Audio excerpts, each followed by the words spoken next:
Bien, hoy vamos a ver fármacos antihipertensivos. De hecho, pues es importante al menos saber qué es la hipertensión arterial. Y en forma de definición muy general, es un aumento es un aumento sostenido de la presión arterial. Entonces, generalmente la hipertensión arterial se va a enfocar a las arteriolas. Entonces, ahí es donde va a haber esta tensión en las arteriolas. Así que, ¿cuál es el problema de una hipertensión arterial? De hecho, pues el problema es que va a dañar ciertos órganos. En este caso, como lo mencionábamos, va a dañar los vasos sanguíneos renales, cardíacos y cerebrales, entre otros. Pero esta puede ser una pregunta de examen. ¿Cuál es una consecuencia de la hipertensión arterial sistémica? Una de las consecuencias es que va a dañar los vasos sanguíneos renales, cardíacos y cerebrales. También, pues, por el problema de daño a las arteriolas renales o arterias renales, pues va a provocar una insuficiencia renal. Entonces, además de la insuficiencia renal, pues va a haber una enfermedad coronaria, ya que las arterias coronarias van a tener un problema de hipertensión arterial. Y entonces puede llegar a una insuficiencia cardíaca y puede provocar incluso un accidente vascular cerebral. Esto generalmente nosotros lo tenemos que saber porque son consecuencias de la hipertensión arterial sistémica. Por lo tanto, puede ser pregunta de examen. ¿Cómo hacemos el diagnóstico? Muchas veces aquí nos confundimos porque el diagnóstico pensamos que se debe de hacer clínico. Sin embargo, el diagnóstico no se hace clínico porque cuando lo queremos hacer clínico, pues resulta que el paciente ya tiene signos y síntomas de hipertensión arterial. Entonces no tendría caso realizar un diagnóstico cuando ya hay consecuencias de la hipertensión arterial. Por eso siempre debemos de hacer el diagnóstico antes de que haya signos y síntomas, antes de que ya haya una consecuencia de la hipertensión arterial sostenida y por mucho tiempo. Entonces, esta es una enfermedad crónica definitivamente. El diagnóstico lo vamos a hacer a través de mediciones repetidas. De hecho, el libro Katzum, el de farmacología básica, dice que el diagnóstico se basa en mediciones repetidas y reproducibles de presión arterial alta. Así es como se hace el diagnóstico de hipertensión arterial. Tenemos que estar midiendo repetidamente la presión arterial y obviamente tiene que salir pues la presión arterial alta. Así es como nosotros vamos a hacer el diagnóstico. Entonces no nos confundamos de decir, el diagnóstico se va a hacer pues cuando el paciente ya le duele la cabeza, cuando el paciente ya tenga un problema renal, cuando tenga un problema cardíaco o cerebral. Así que el diagnóstico se tiene que hacer a través de mediciones repetidas y reproducibles de presión arterial alta. La hipertensión arterial debido a síndrome de bata blanca, este síndrome es muy común y de hecho pues lo tienes que saber como estudiante de medicina, de que este síndrome de bata blanca pues se caracteriza porque el paciente siempre va a salir con la presión alta cuando está en el consultorio o está frente al personal de salud. Así que a esto se le llama pues el síndrome de bata blanca y la verdad que a algunos docentes les gusta hacer esta pregunta. ¿Qué es el síndrome de bata blanca? Así que tengan mucho cuidado cuando les pregunten en el examen esta información. Así que el síndrome de bata blanca es una hipertensión arterial que se da cuando está en la clínica o en el consultorio del médico o enfermera. Entonces, a esto se le llama el síndrome de bata blanca. También, rara vez se identifica la etiología de la hipertensión arterial. Entonces, esto es complicado proporcionar un tratamiento específico. Es muy complicado proporcionar un tratamiento para que la hipertensión arterial se erradique por completo. Y digo que es complicado porque generalmente, como lo dice este cuadro, no se identifica la etiología de la hipertensión. Y recuerden ustedes que yo siempre les he dicho que, que si no llegamos a un diagnóstico específico, jamás vamos a dar un tratamiento específico. Entonces, al no identificar la etiología de la hipertensión arterial, pues obviamente se convierte en un problema porque solamente vamos a dar tratamiento paliativo de la hipertensión arterial. Entonces es más fácil cuando ya conocemos la etiología de la hipertensión arterial. La etiología es la causa. ¿Cómo se clasifica la presión arterial en adultos? En niños tiene otra clasificación, sin embargo, pues normalmente nosotros vamos a ver que la presión arterial en adultos se va a clasificar de esta manera. Y quiero postularlo así porque muchos me van a decir, pero la guía de práctica clínica, pero esta sociedad, esta asociación dicen otra cosa. Claro, para fines prácticos y académicos, vamos a tener que la presión arterial normal va a ser de 120-80 milímetros de mercurio. Entonces vamos a postular nosotros estas cifras como normal. Si tú vas a una institución después, pues ya te vas a dar cuenta de los protocolos que se van a manejar. Pero para fines académicos vamos a mantener que la presión normal es de 120 a 80 milímetros de mercurio, 120 en la sistólica y 80 milímetros de mercurio en la diastólica. Cuando decimos que es una presión arterial elevada, va a ser de 120 a 129 en la presión sistólica, mientras que en la presión diastólica se va a mantener con 80 milímetros de mercurio o menos. Entonces, así es como vamos a postular, ya que el libro de autor Katson, pues así nos está mencionando esta clasificación de la presión arterial en adultos. No significa que la presión arterial elevada de 129 en la presión sistólica y menos de 80 en la diastólica ya se convierte en una hipertensión arterial. Sin embargo, esto ya es un paso para nosotros tener hipertensión arterial sistémica. Entonces aquí ya debemos de tener cuidado. De hecho, el tratamiento cuando hay una presión arterial elevada, más que nada es un cambio en el estilo de vida. La alimentación, el ejercicio, es decir, aquí nosotros ya vamos a recomendarle al paciente sin uso de medicamentos todavía, sin uso de antihipertensivos.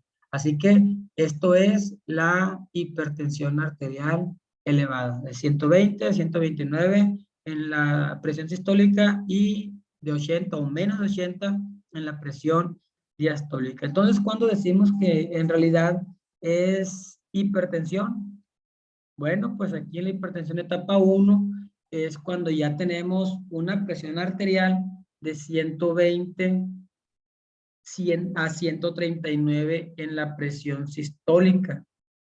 Y pues en la presión diastólica ya no es menos de 80, sino que es de 80 a 89 milímetros de mercurio. Así que esta es la hipertensión arterial etapa 1.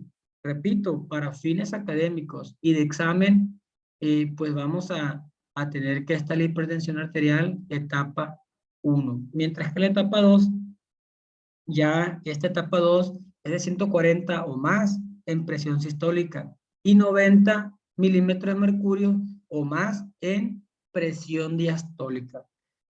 Vamos a notar que en la etapa 1 y en la etapa 2, aquí el paciente ya requiere tratamiento.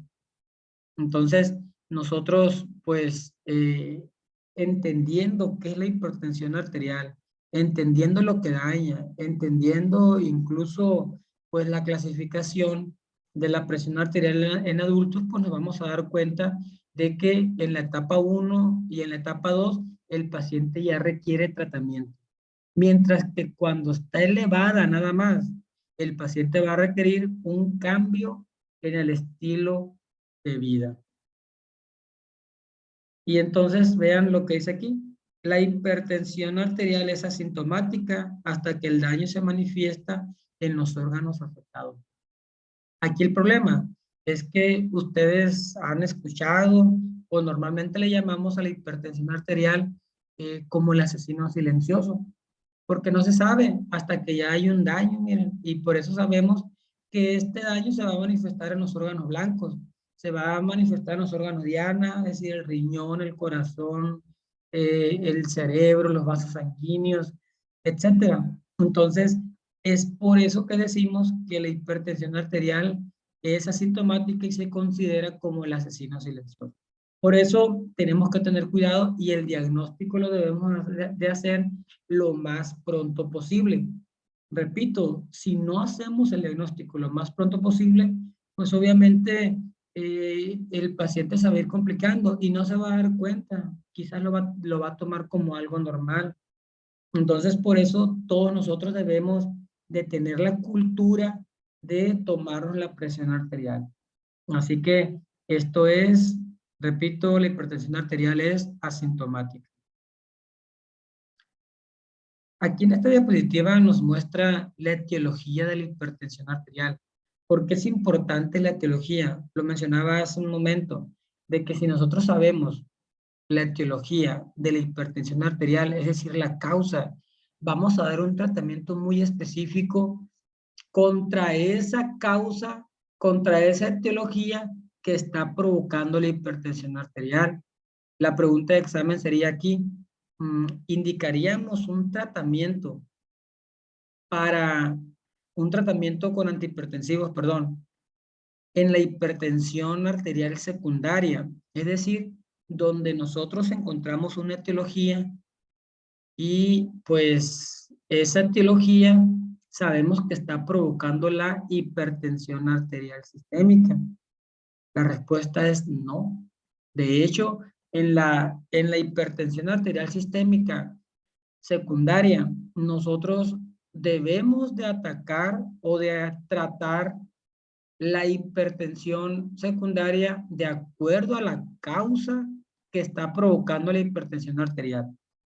En realidad, no deberíamos utilizar antihipertensivos ahí.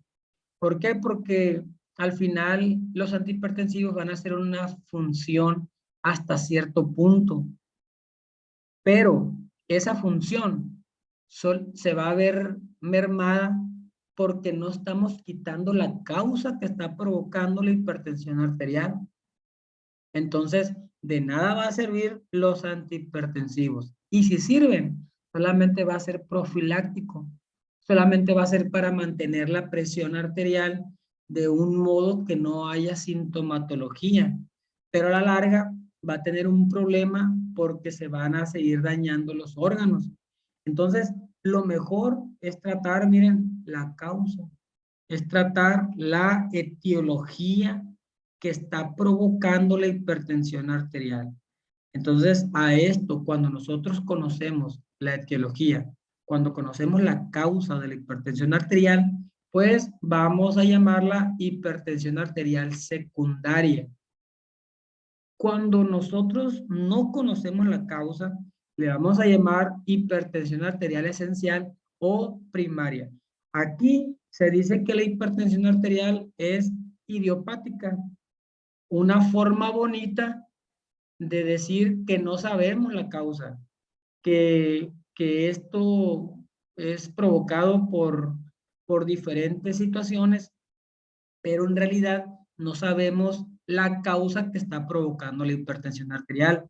Entonces, pues definitivamente la hipertensión esencial, pues imagínense, es más del 90%, mientras que la hipertensión arterial secundaria, pues es menos del 10%. Así que, pues nos enfocaríamos a dar tratamiento farmacológico con antihipertensivos en hipertensión arterial esencial o primaria. Así que aquí está la clave y pues la pregunta de examen en concreto si puede ser de que debemos de utilizar fármacos antihipertensivos en la hipertensión arterial secundaria. La respuesta es no. Los sitios anatómicos del control de la presión. Es necesario que nosotros conozcamos estos sitios porque ciertos fármacos antihipertensivos van a actuar precisamente en estos sitios anatómicos. Y uno de los sitios anatómicos, pues obviamente va a ser la resistencia arteriolar, porque esa resistencia arteriolar es la que va a provocar incluso que haya un aumento de la frecuencia cardíaca, es decir, un cronotropismo positivo y también un inotropismo positivo. Así que uno de los sitios anatómicos del control de la presión arterial va a ser la resistencia arteriolar, ya que esta resistencia de la arteria tiene que modularse para controlar la presión arterial. Es decir, si queremos que la presión arterial se disminuya, pues tiene que haber una vasodilatación. Si queremos que la presión arterial aumente, pues tiene que haber una vasoconstricción. Entonces, al final va a haber fármacos que va a actuar sobre la resistencia arteriolar. Otro sitio anatómico pues va a ser la capacitancia venular. Y cuando hablamos de capacitancia, pues prácticamente estamos hablando cuando los vasos sanguíneos están o se encuentran pre al corazón. Es decir, cuando está antes de llegar a la aurícula derecha. Entonces, esto le vamos a llamar capacitancia venular. ¿Por qué? Porque desde la vena cava hacia las venas del pie, pues estamos ante una capacitancia. Y también va a haber fármacos que van a actuar en ese sitio anatómico. La siguiente, pues, en el corazón. Entonces, en el corazón también nos va a ayudar mucho a nosotros si indicamos fármacos que actúen sobre el corazón. Entonces, obviamente tenemos que dar fármacos cronotrópicos negativos o inotrópicos negativos para que haya un control de la presión arterial correcta. El cuarto sitio anatómico, pues, va a ser los riñones. Recuerden que los riñones, ahí, pues, prácticamente las arteriolas renales o las arterias renales, pues, van a provocar cierto control de la presión arterial, incluso en las células yuxtaglomerulares que van a sintetizar la renina. Y entonces la renina va a echar a andar pues el sistema renina, angiotensina, aldosterona, y esto va a provocar un aumento de la presión arterial. Por eso también los riñones es importante dentro del control de la presión arterial. Así que, pues aquí está este dibujo, miren, aquí tenemos la resistencia arteriolar, que hay fármacos que van a actuar aquí. La capacitancia venular, pues obviamente corresponde a las venas. La bomba de salida del corazón, pues ya dijimos que el corazón también, al indicar cronotrópicos negativos o inotrópicos negativos. Y pues a nivel renal. A nivel renal, pues al final también va el sistema nervioso central, sobre todo el sistema simpático, pues va a provocar que el riñón en las células yuxtaglomerulares que haya una secreción de renina. La renina, pues como ya sabemos, pues va a actuar sobre el angiotensinógeno y lo va a convertir en angiotensina 1. Luego la enzima convertidora de angiotensina, pues va a convertir la angiotensina 1 en angiotensina 2 y esta es la que va a provocar la hipertensión arterial. Pero no nos preocupemos, más adelante vamos a ver un poquito más sobre este sistema. Vean, aquí en esta diapositiva muestra y está copiado directamente el texto tal cual del libro de farmacología básica, el autor Katsu. Entonces, pues vamos a hacer notar cierta parte y se presta para hacer varias preguntas de examen aquí. Así que aún no entramos a los fármacos, estamos viendo todavía cómo vamos a controlar, estamos viendo cómo se controla, porque muchas veces empezamos a ser técnicos en medicina, porque solamente indicamos los fármacos, pero no sabemos qué es lo que hacen. Entonces, necesitamos saber la fisiopatología, necesitamos saber ciertos aspectos de la fisiología para poder saber en dónde va a actuar estos medicamentos. Pero en fin, aquí lo vamos a desglosar.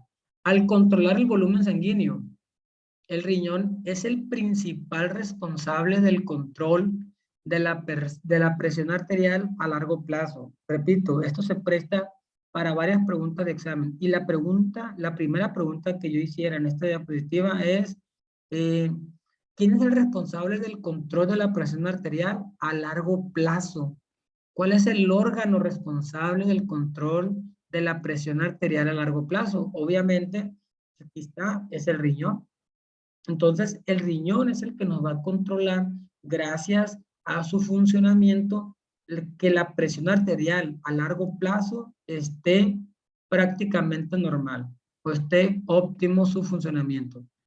Entonces, vamos a seguir. Una reducción en la presión de perfusión renal.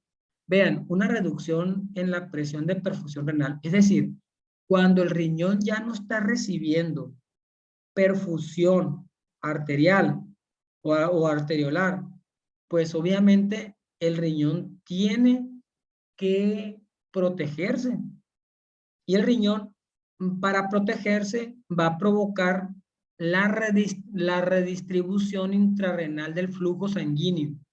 Aquí, cuando el riñón recibe o detecta que el flujo sanguíneo no le está llegando a sí mismo, entonces él se va a empezar a proteger y va a haber flujo sanguíneo intrarrenal redistribuido para poder seguir funcionando y no tener una falla renal aguda o crónica. Entonces, aquí el riñón, y en lo que respecta a estos versos, pues obviamente es una protección renal. Y entonces ese flujo intrarrenal, ese flujo sanguíneo intrarrenal, pues obviamente va a ser, va a ser la función de protección hacia el riñón. Y no solamente en el flujo sanguíneo, sino que va a haber mayor reabsorción de sal y agua, precisamente para aumentar la presión de perfusión renal.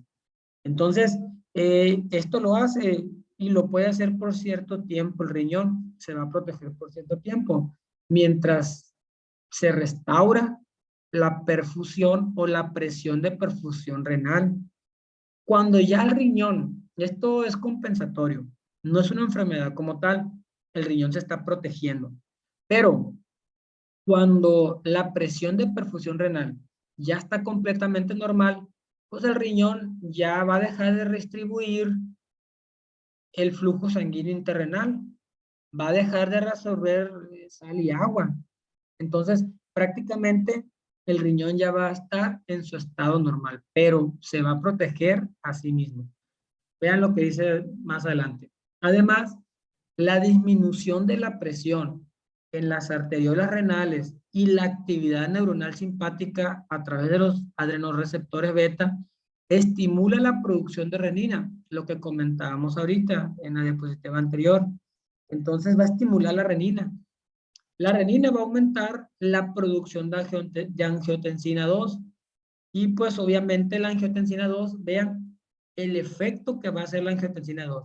Va a haber una vasoconstricción de los vasos de resistencia. Es decir, esa vasoconstricción va a aumentar la presión arterial. Y no solamente va a hacer esto, vean el punto número 2, estimulación de la síntesis de aldosterona en la corteza suprarrenal. Entonces, esta síntesis de aldosterona va a provocar un aumento de agua. Entonces, y pues con esto también va a haber una presión arterial pues elevada. Así que, y miren, todo esto va a aumentar la absorción renal de sodio y el volumen sanguíneo intravascular, claro, por la síntesis de aldosterona.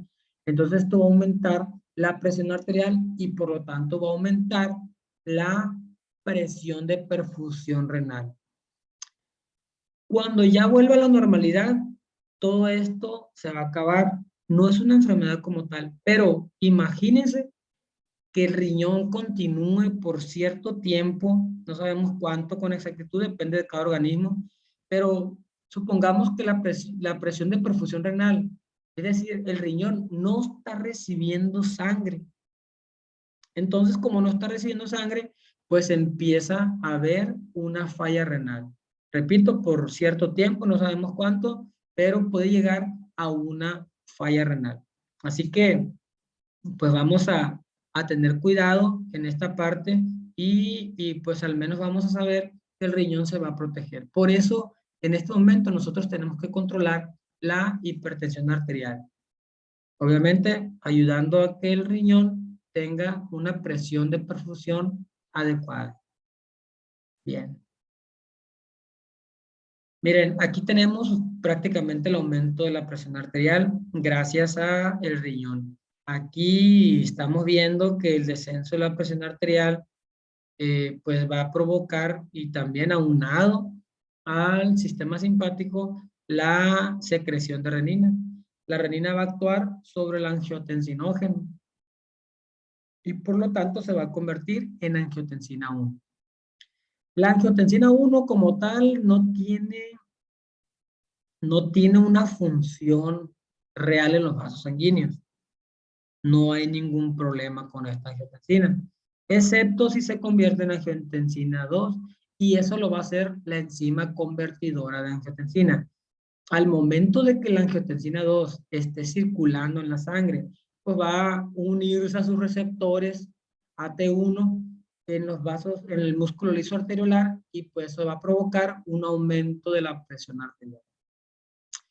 Mientras que la angiotensina provoca el aumento de la presión arterial, pues obviamente la aldosterona, pues por su lado, también va a ayudar a la retención de sodio y además al líquido sanguíneo intravascular. Entonces, esto va a aumentar la presión arterial. Así que, pues sí debemos tener como que cierto cuidado porque sí va a haber un aumento de la presión sostenida, de la presión arterial sostenida y pues al final va a provocar una falla renal si nosotros como médicos, como conocedores de esta enfermedad, no actuamos rápidamente. Entonces, sí hay que estar pues como que muy al pendiente de este problema. Dentro de los fármacos antihipertensivos, vean todos los que tenemos. Tenemos una gran variedad de fármacos antihipertensivos y pues son los diuréticos, los bloqueadores de la producción de angiotensina, los bloqueadores de la acción de angiotensina 2 principalmente. Entonces, sí hay que tener en cuenta esta diferencia, bloqueadores de la producción de angiotensina y otros son bloqueadores de la acción de angiotensina 2. Otros son los vasodilatadores directos, que ya sabemos que si hay una vasoconstricción va a haber un incremento de la presión arterial. Si tenemos vasodilatación, va a haber una disminución de la presión arterial. También tenemos los agentes simpaticolíticos, que son los beta-bloqueantes o alfa-bloqueantes. Ah, miren, aquí está como una pequeña parte de lo que hacen. Por ejemplo, los diuréticos van a reducir la presión arterial al disminuir el sodio corporal y el volumen sanguíneo. También los bloqueadores de la producción de angiotensina, pues estos van a disminuir la resistencia vascular. Claro, al no convertirse en angiotensina 2, pues van a disminuir la resistencia vascular. Y si se disminuye la resistencia vascular, pues consecuentemente se va a disminuir la presión arterial. Lo mismo pasa precisamente con los vasodilatadores directos, que van a reducir la presión al relajar el músculo liso vascular. Mientras que los agentes simpaticolíticos van a reducir la presión al reducir la resistencia vascular periférica inhibir la función cardíaca y aumentar la acumulación venosa en los vasos de capacitancia. Así que, compañeros, hasta aquí, pues, en el próximo video vamos a ver cada uno de estos fármacos antihipertensivos. Ya entramos a materia de farmacología como tal, pero sí es necesario que sepan al menos qué es la hipertensión arterial, al menos cómo se puede controlar por sí misma, cómo y cómo también, pues, vamos nosotros a actuar de acuerdo a los sitios anatómicos de control de la presión arterial. Entonces, hasta aquí vamos a dejar el video de hoy y pues comparten, disfruten el conocimiento que pues están adquiriendo. Así que son fármacos antihipertensivos. En los siguientes videos vamos a ver los fármacos diuréticos, los bloqueadores de la producción de angiotensina, bloqueadores de la acción de angiotensina, vasodilatores directos, agentes simpaticolíticos. Repito, todos estos fármacos antihipertensivos se pueden combinar, normalmente se combinan, y bueno, se combinan porque no sabemos con exactitud no sabemos con exactitud la, la etiología de la hipertensión arterial. Cuando sabemos la etiología, simplemente proporcionamos tratamiento específico contra la causa que está provocando la hipertensión arterial y la hipertensión arterial se va a reducir y puede llegar hasta un estado normal. Así que hasta la próxima.